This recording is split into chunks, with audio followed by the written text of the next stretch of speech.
What would be your reaction when you accidentally landed on a planet whose civilization was far more ancient than the world you had?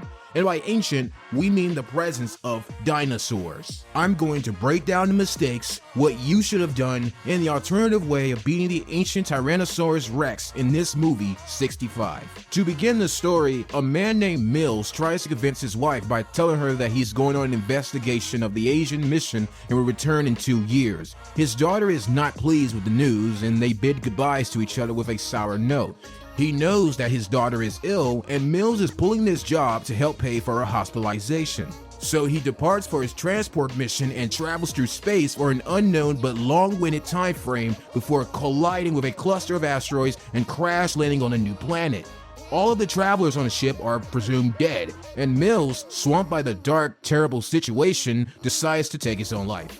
He holds a weapon at his head, almost killing himself, but throws it away when a photograph of his daughter flashes to his mind. It follows in a dark story, when Mills showing up to assume his life has come to an end as a man who has given up hope. But when he chooses to send a distress signal, a notification sound was transmitted informing him that there is only one survivor of the collision, a passenger named Koa. So he went to rescue her from the charred remains, and when he gets back, he finds the carbon footprint of a massive Tyrannosaurus Rex. The world they crashed on is confirmed to be Earth 65 million years ago. Mills, it turns out, is from an antiquated alien civilization much more developed than our own. Koa awakens and, out of pure interest, begins watching content logs that Mills obtained from his daughter, discovering that her illness has not subsided. She's sobbing in the hospital, hoping her father was still there. Mills later turns off the recording and informs Koa that they must travel to the escape hole that collapsed on the mountain's top. But Koa is from an outer colony and they do not really have a common language, which complicates matters. Even though they eventually connect with word family, and he goes on to tell her that her family is atop the mountain, they also learn there is a time constraint to their evacuation because a meteor of monstrous proportions is currently on the way to make direct interaction with Earth, which will destroy everything on the planet. Okay, to start off, let's pretend that we're the only people who survived a massive spacecraft accident and we just landed on a strange planet called Earth. Here lies no trace of humans but dinosaurs, which are still existent and are pretty far from the civilization that we witness. Mills must have felt hopeless when he learned that he was the only survivor and he couldn't even save his companions like his own daughter. In a way, we can't blame Mills for leaving his daughter's side, even knowing that she might not survive the sickness because it's the best option he could think of.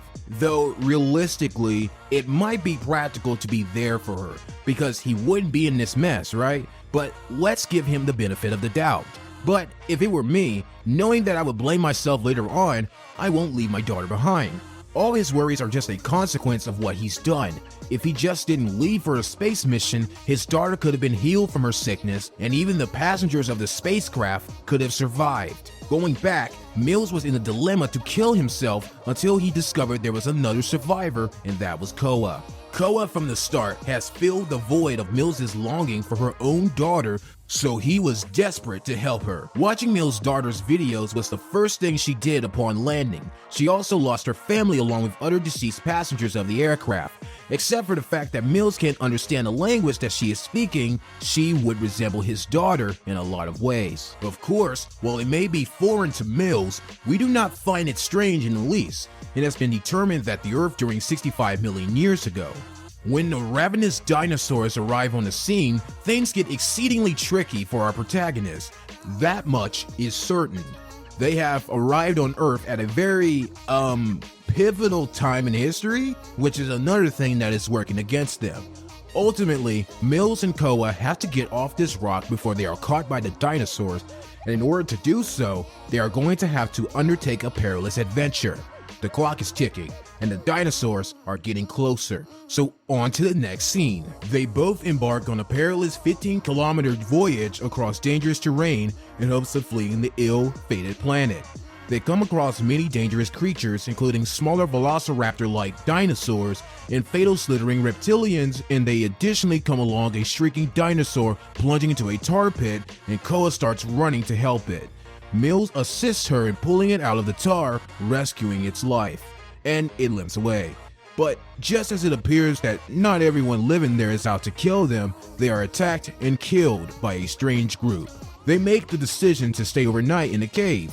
Mills tends to put on a hologram of his daughter to console a distressed Koa for a brief moment. It's as if she does have a companion, but Mills only gazes at the recording, embarrassed to take a gander at his daughter in the eyes because he still accuses himself for what had happened. However, Mills has begun to open up to Koa as a result of this. Mills, like a father, is ready and able to go to any length to keep her safe. Despite the fact that alarm sounds and a huge snaggletooth dinosaur reaches in with his humongous fangs and tries to get the two out, Mills grabs his rifle and starts firing it in the face, petrifying it one eye. It keeps pushing further in and backs our leads deeper into the cave during a rampage. Then they drop into a pit with no apparent way out. Mills started to understand that this is the end, but Koa propels him forward as his rock. He tries to tell her that her relatives had perished in the accident, but she doesn't understand him, until his familial panic sets in and comes up with the brilliant idea of blowing a crack in the wall so they can flee and go outside. The strategy works because the blast exposes a hole that leads them straightforwardly out of the cave, but Mills is trapped inside when a rock crumbles. It is at this moment that he acknowledges how much he loves Koa and is determined to safeguard her at all costs, in addition to how much he is willing to fight for what he values in the cave. He's attacked by an oviraptor, and the whole set piece actually took place in the dark, so he finds his footholds and starts shooting the dinosaur before finding another way out. They come across each other and hug, comforted that one of them is okay. They both explore the escape hole on the peak of the mountain, but Koa discovers that her relatives has not been found and concludes that they're dead. So she bursts into tears, but Mills tells her that his daughter died all through his transport quest, which helps to explain why he was at first so guilty of failing to support her when she needed him. Amidst the communication barriers, Mills and Koa communicate on an unconscious level and hug each other, now linked on the basis of sorrow and loss. At this point, it should come as no surprise that the Earth is a hellish place, and that one incorrect action could result in their death. But on the bright side, we learn about empathy as Koa assisted the dinosaur in standing up. You know what's missing from this narrative, right? The quality of potential excitement-generating activity that could have been included in the narrative. They had the opportunity to brag about all of the technology they have against the dinosaurs along the 15-kilometer journey, but mostly they decided to run instead. Not to sound condescending, but I could have done better than Mills during this part. I can, for instance, tell Koa ahead of time that her family died from the accident through a series of interpretations. I could simply draw in a rock so that she could understand. I just don't know why he had to be all like, "Come on, I'll show you your dead family," instead of "family, D-E-A-D," and draw figures. Also, it almost would have been better, or at the very least more entertaining, if 65 had leaned harder into the goofiness and played with the basic outrageousness of blending advanced system with the Cretaceous period. In this archaic environment, they only sometimes employ Mills' cutting-edge technology in creative or interesting ways. The few attempts at humor are not very successful. They mostly consist of Koa poking fun at Mills for being too serious, and the times of dangers are resolved too quickly for us to be able to luxuriate in the character's feeling of unease. It's nice that Mills developed a sense of care and responsibility towards Koa that he failed to give to his own daughter. No, seriously, it's a character development for him that now he must do the right thing even if it costs his life. He also comforted her when she learned that her family died, and I get why Mills comforted her by confessing that her own daughter died. Yeah, this is toxic positivity at its finest, y'all. It's because he thinks Koa will only understand if that's the case. So, okay, he fought numerous dinosaurs easily thanks to his technology, but is there more to it? Any type of technology that would make it easier for Koa at least? Perhaps. 65's more glaring flaw is that it lacks uniqueness. The film's length, which is mercifully not very long, is filled from beginning to end with "oh wait, I remember which movie this is from" moments. Aside from the game, The Last of Us and its obvious parallels to the Jurassic Park film series, many of the game's plot devices such as shooting monsters, saving an unarmed child at the very last second, and even masses of individuals dying while they're in cryosleep are reminiscent of numerous other monster and space movies. Sorry to say, but there is so little fun here. It's almost disfigured. Not counting the prehistoric creatures, there are just 4 speaking rules, and one of them doesn't even speak English. Yeah, sorry to be the bearer of bad news. However, the central question that drives this film is how will the 2 characters connect to each other despite the language barriers? We found out the answer to this question when the 2 characters appeared to connect more through their emotional capacities than through their ability to communicate with each other. So let's not mind the lackings of dinosaurs or techie matters, because it's still interesting in its own way. We'll see how this movie goes. The 2 are now much more driven to get it off the earth together, but prior to being given a chance, they are taunted by not 1, but 2 Tyrannosaurus Rex. A suspenseful battle ensues as the Rexes attempted to break apart the vessel with the goal to gobble up both of the leads. However, prior to what happened, a few small meteors crashed down around them. With Mills trapped in a hunk of wreckage, the clock is ticking out in Rex's trap. Just before they begin to devour him, Koa stimulates the hologram of Mills' daughter, forcing him to face up to the truth of his loss for the very first time since she died. He musters the courage to fight back, protecting those he loves as he gotta load his rifle and starts firing the Rexes in the head, the shots delivering disastrous blows that cause the Rexes to collapse. Mills started making his way back to the vessel when he is confronted by another predator, a truly horrific quadrupedal abomination which turns to be the exact same monster he shot in the eye. Vengeance has returned. Mills orders Koa to release the ship and he dashes to the forest to divert attention to it, offering her an opportunity to flee. He entices it into a geothermal hotspot with the goal of terminating it with a steam blast. Drum roll. Here comes the T-Rex we've been waiting for.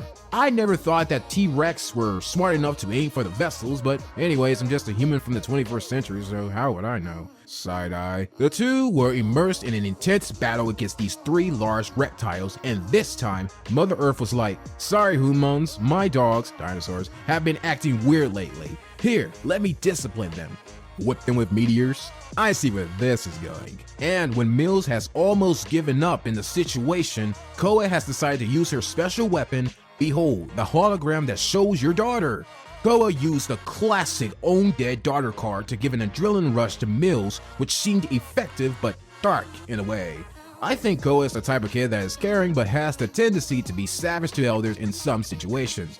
Honestly, if I were Koa, I would have done the same because Mills always needed a boost of motivation to keep him going. Anyways, with dinosaurs beaten now, the predator that they blinded earlier has come back for revenge, but poor thing who didn't know about the geothermal hotspot was caught up in a steam blast. At this point, I think all the conflicts were already resolved because they finally used the technology that we've been looking for. Good grief. They also moved on from their own losses and they are now ready to embark on the new chapters of their life together. The 2 of them literally don't have any choice anyway. Let's see how this ends. He goes into the vicinity and the steam blasts up, only scratching the creature's face, as the dinosaur creeps nearer, ready to devour him. But just when it appears that all hope is lost, Koa leaps out and slashes the creature in the other eye, blinding it totally. It screams in agony and leaps into the air, but it remains rooted long sufficiently for another hypothermal blast to erupt from the vent. They both return safely to the escape hut and release the ship after it crumbles to the surface and its body falls off due to the heat. They escape the setting just as the asteroid collides with the planet. You know, that lovely but disconcerting orange blast we observe, the most cataclysmic mass extinction ever witnessed on the surface of the Earth, and has sent countryside clumps of Earth into space, sending ripples all through the entire planet. The film concludes with them firing off into space to be rescued by a rescue vessel while witnessing the Earth transition over thousands of years from a forlorn, lifeless environment to a world bursting with life. The land that was once charred is now full of plant life, and in the range it is an early human city to contrast all the brutalities we watched. 65 does not create new cinematic boundaries, dismantles no rules, or question any cliches.